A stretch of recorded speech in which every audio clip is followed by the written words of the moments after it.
But the good news doesn't stop merely with Israel's strong military. It continues with Israel's strong economy. It's a tremendously strong economy. And I'll tell you, we made it stronger by moving Israel to free market principles, which unleashed the spark of genius embedded in our people into innovation, entrepreneurship.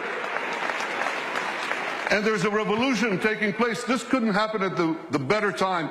Look at the 10 leading companies in 2006. 5 energy companies, one IT company, Microsoft. And a mere 10 years later, 2016, a blink of an eye in historical terms, it's completely reversed. 5 IT companies, 1 energy company left. The true wealth is in innovation. You know these companies, Apple, Google, Microsoft, Amazon, Facebook. Guess what? They all have research centers in Israel. All of them. Major research centers. And they're not alone. There are hundreds more. And there's a reason. Something is going on. It's a great change. You want to hear jargon? It's one sentence.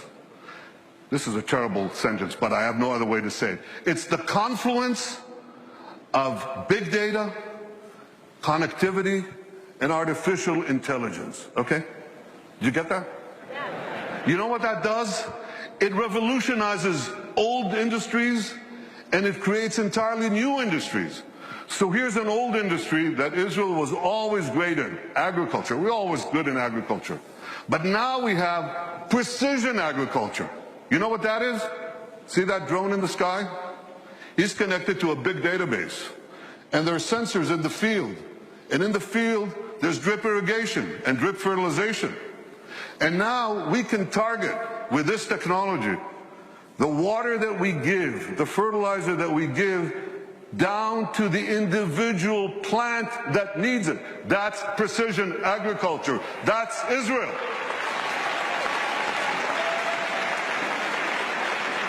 Unbelievable. You know, we were always good in water. I want you to see how good we are. So we recycle almost 90% of our wastewater. The next country with less than 20% is Spain. You can see how Israel, what it does for water, what it does for the environment. So when you take these two things, agriculture and water, and the other technologies that we apply in both, we can change the world. We are.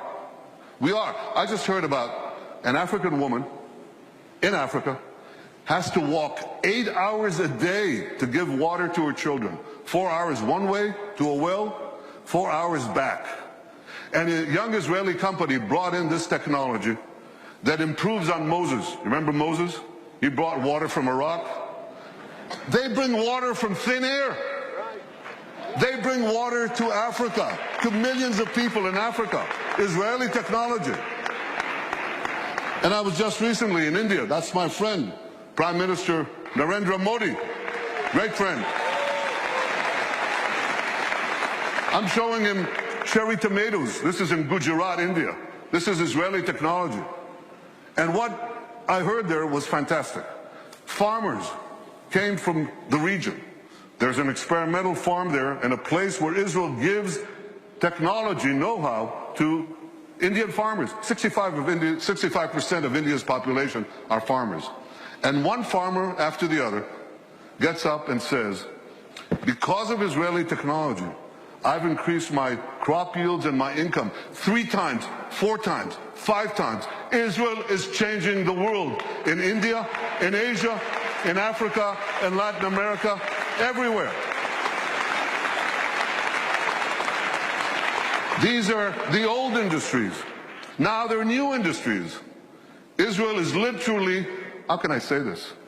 Israel is literally driving the world. I'm talking about autonomous vehicles. Israel is a world leader in autonomous vehicles. 500 tech companies that sprang out almost instantaneously. And one of them, Mobileye, up there on the left, was just sold to Intel for the paltry sum of $15 billion. But the interesting thing is, that Intel said to them, here are the keys to our 30 worldwide autonomous vehicle businesses. You run it. Israeli technology is driving the world. And one last industry, there are many more, but one more that you're all familiar with. You have bank accounts? You should. Okay. Well, you don't want anyone hacking into them, right? Or into your cars, or into the planes you ride. You need cyber security. Everybody needs cyber. Israel has become a world leader in cyber security.